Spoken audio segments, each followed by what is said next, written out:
What's up, guys? Another winning day yesterday, despite having a bad final NFL week with Chicago Bears.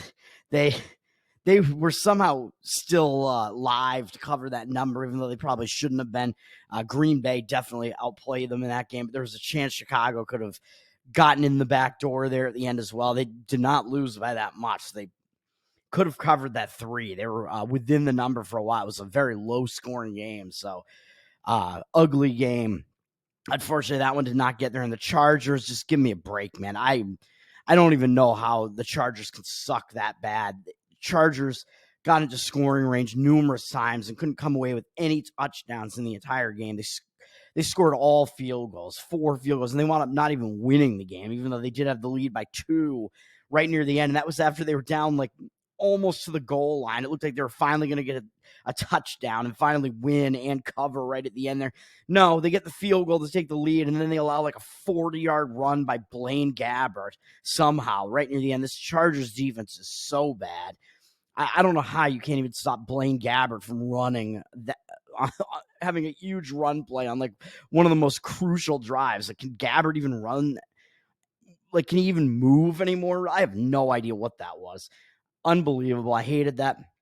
Then, of course, the Buffalo Bills did get there, and that should have been a lot easier, man. Buffalo completely destroyed Miami in that game. It was like over 200 more yards, total yards for Buffalo. They out-yarded Miami big time, especially in the second half. Total domination, yardage-wise, first down-wise, time of possession-wise.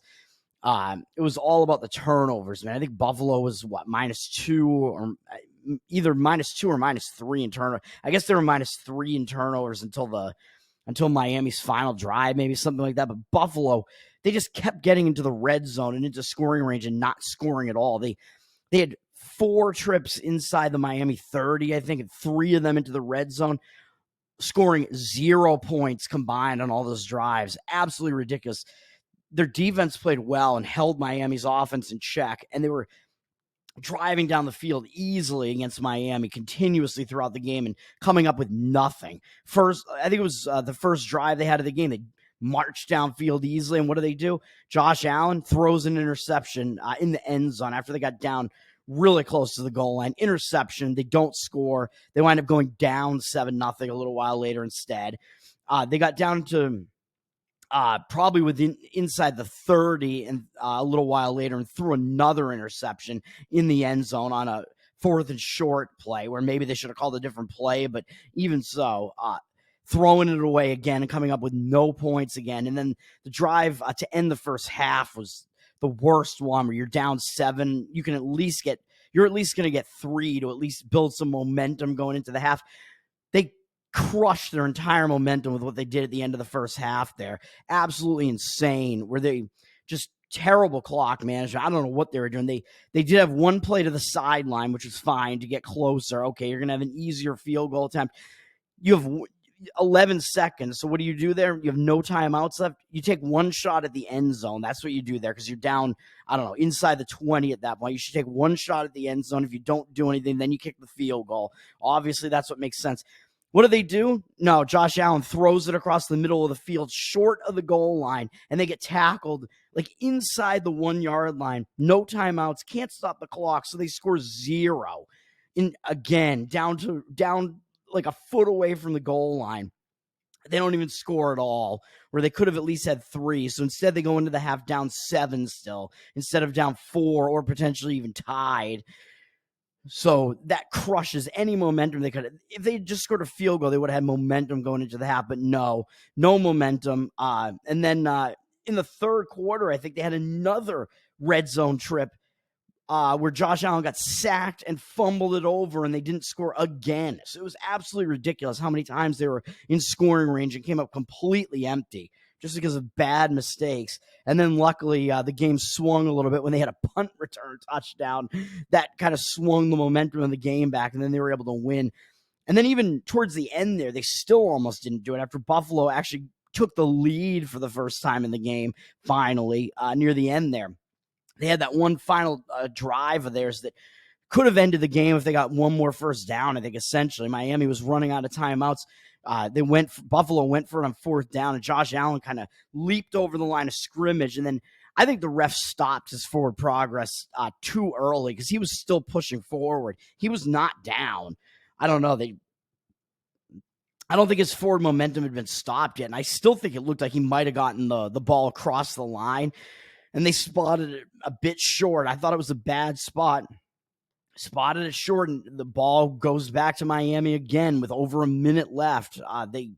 With Miami's offense, you can't rule them out at that point. But luckily, Miami threw a pick right at the end there to finally seal it. Absolutely insane. Should have been a much easier win for Buffalo. Total domination there. All right, that's probably the longest I've ever spent rehashing anything. Let's go to today's slate, man. We'll talk about the NBA because I don't have any plays in the NBA.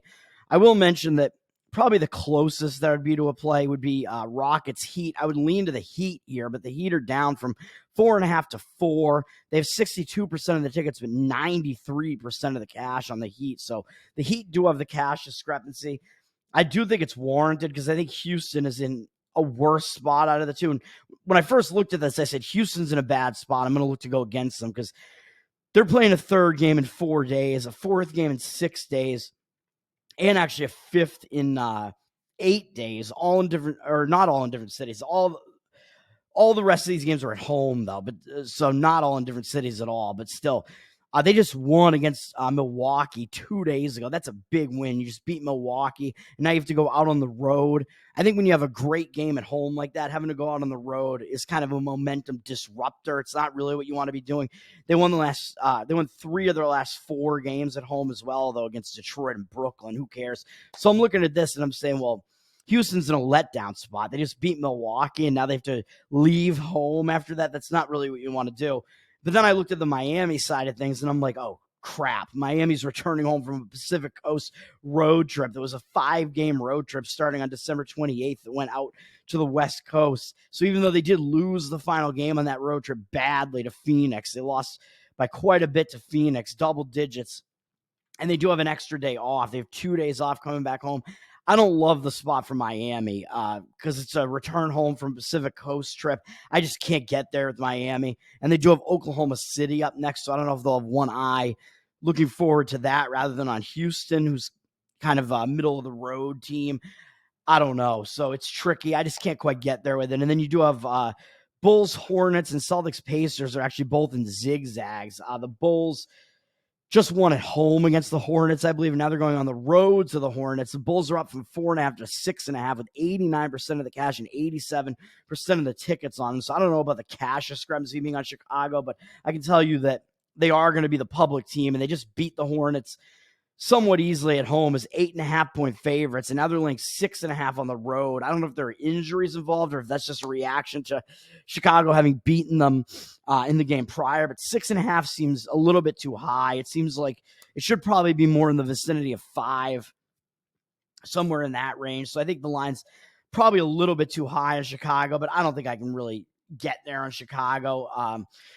Even though it is a zigzag, I think Charlotte will have the adjustments to make. So I would lean that way a little bit with taking the points with the Hornets, but I can't really get involved in it. Both teams have 2 days off. I don't know. And then Boston, Indiana is weird too because this game is in the same venue. The Celtics just won at Indiana, and now they're playing at Indiana again. Celtics are down in this one from 6.5 to 3.5, and they were 6.5 in the first game. So I don't know if the Celtics are resting players here or what's going on here. How the line could be down from 6.5 to 3.5 after the Celtics won that first game, I'm not really sure. They have 90% of the cash and 82% of the tickets, so I don't know about the cash discrepancy being on the Celtics there either. That seems weird to me. The line seems like it's too short, so it does seem like it's maybe like an over adjustment to the zigzag scenario or something because the books know about the zigzag, but it's possible the Celtics are resting players now or something like that. But they just had a really easy win over the Pacers by 17 in the same venue 2 days ago, and they have Minnesota and then Milwaukee up next. So I don't think it's a good spot for the Celtics. Having just beaten Indiana, Indiana's going to have all the adjustments to make in the exact same venue. And the Celtics possibly having a look ahead to Minnesota, one of the top teams in the West, and then Milwaukee, one of the top teams in the East with them coming up next. They might not pay attention to Indiana. They got their revenge on Indiana in that prior game for Indiana having knocked them out of the in-season tournament or whatever when they played in December. Celtics got revenge. Now I think the pendulum would swing back to Indiana here, so I do like the Indiana side, but there's no way I can take it when it's only 3.5 now, when the game was 6.5 the previous game. There's something going on here. Either the Celtics are not playing everybody or the books are just really over-adjusting to the zigzag. So I can't do it. Can't get involved in that. So I have no place in the NBA. NHL, really short card. I don't even know if there's much to comment on this. The games on the slate all look like they're good games on the NHL today. I'm just not going to be able to get involved in any of them betting-wise, but I think we might have some fun watching these games tonight. College basketball, I do have one play, even though it's kind of a short college basketball card, and it's almost all lower conference teams today. It's almost all awful, like SWAC, MEAC games. Like, who's going to want to get involved in any of these? I'm getting involved in a Southland game, and I think the situation calls for it enough. You're going to be like, Toad, what are you doing here? Why are you even looking at this game? I'm playing New Orleans -2.5 against Texas A&M Commerce. I'm laying the 2.5 with New Orleans here. Ken Palm has this line at about 3. I think they have both of these teams like way down near the bottom of the rankings. Kind of New Orleans, a sub 300 ranking, into A&M Commerce right around 300. So they have A&M. He has A&M Commerce slightly better, but he has New Orleans winning this game by 3 because of the home court advantage. New Orleans has faced a tougher schedule, at least having faced Loyola Chicago, Oklahoma State, San Jose State, Minnesota, San Francisco, Ohio State, Stephen F. Austin. They've faced like a lot of pretty good teams, although I guess A&M Commerce faced Texas A&M, Texas Tech, Kentucky, IPFW, SMU, so maybe not, TCU and McNeese. So actually, I don't know. They both have faced a lot of decent teams on their schedule, so maybe scratch that. I don't know, whatever. But this is about the spot here. Texas A&M Commerce, they're coming off a tough battle against McNeese State, where they were in that game, not only in the game the whole time, but they were winning by double digits into the second half. They were still winning the game pretty late in the game by like 5 points with under 10 minutes to go. Lost the lead and then fell just short as big underdogs, 11.5-point underdogs against McNeese, who are like, McNeese are like the team to beat in that conference, man, in the Southland Conference. And Texas A&M Commerce, kind of a newer team to D1 even.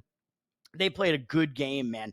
Really good game against McNeese. They actually outshot them a little bit, and McNeese had to overcome getting outshot from the field by having a much better three-point percentage, I guess, and McNeese was able to escape in that game. But that's a tough game to bounce back from for A&M Commerce. You almost beat the class of the conference is double-digit underdogs. You had the lead for a lot of that game. You blew it right near the end. It's going to be tough for Texas A&M Commerce to bounce back, man.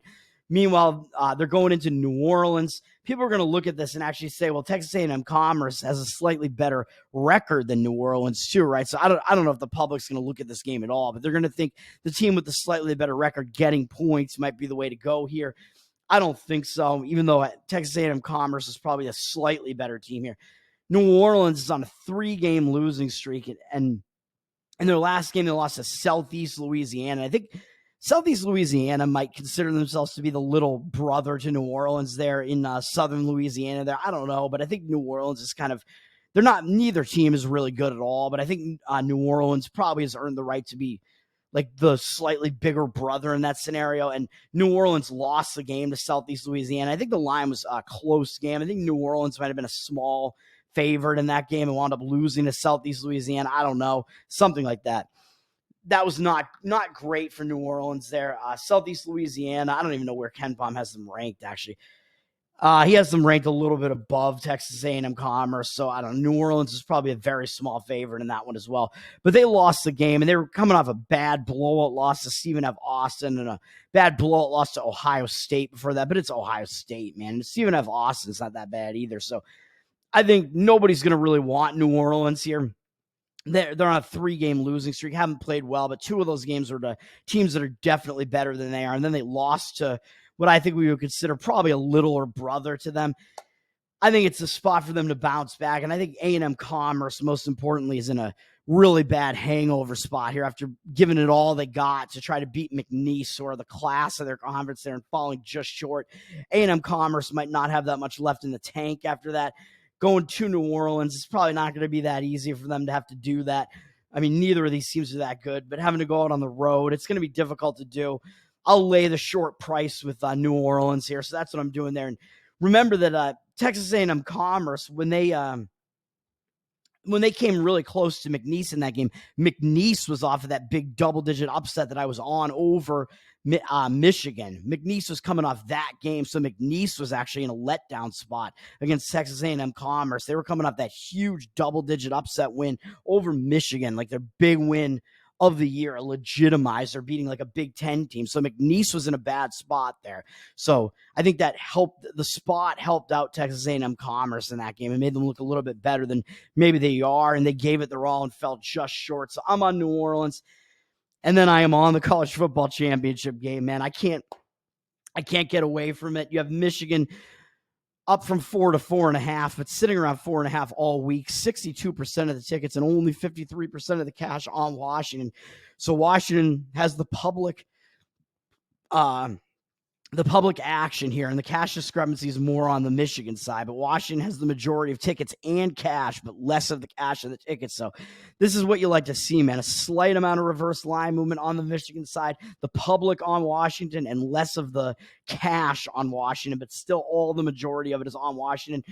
I think people are going to, when I first saw this line, I was like, this line is kind of begging you to take Michigan, man. How is it only 4.5 when Texas was laying 4 against Washington? Michigan is definitely better than Texas, even though Texas beat Alabama. Michigan did also just beat Alabama.